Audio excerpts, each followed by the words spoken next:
All right, students, let's get started. So today we're going to cover the difference between signs and symptoms.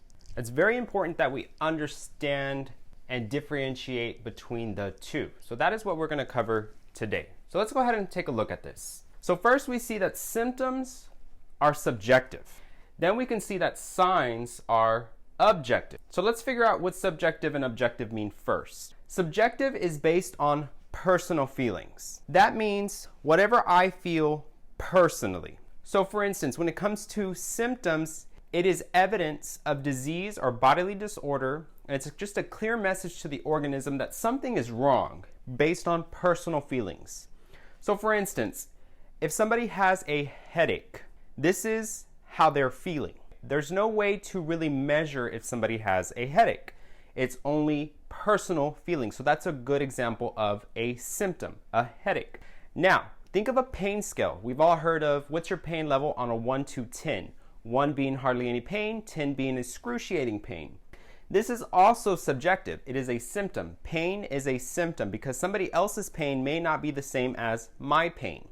For instance, if somebody has a pain from a scale 1 to 10 of a 6, that may not be the same pain scale or rating that I would use. Maybe it's a 4 for me.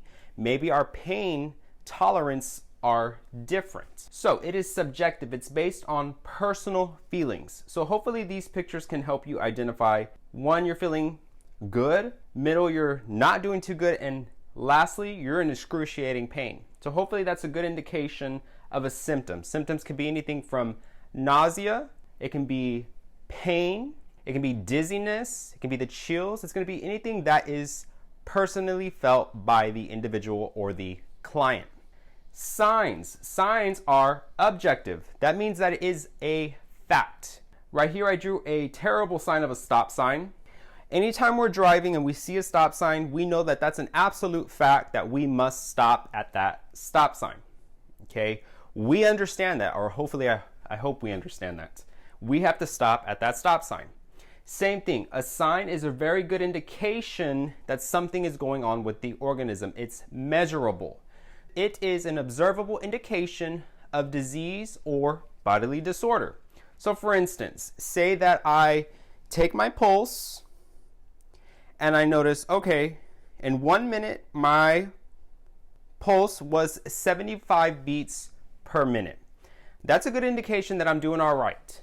However, if I take my pulse and there is no pulse, then that's a very good indication that something's going on.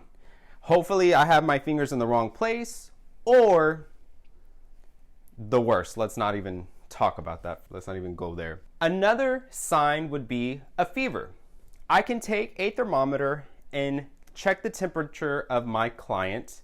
And if their temperature is 98.6, then I know that that's a very good indication that they can receive my massage therapy services. They're doing okay.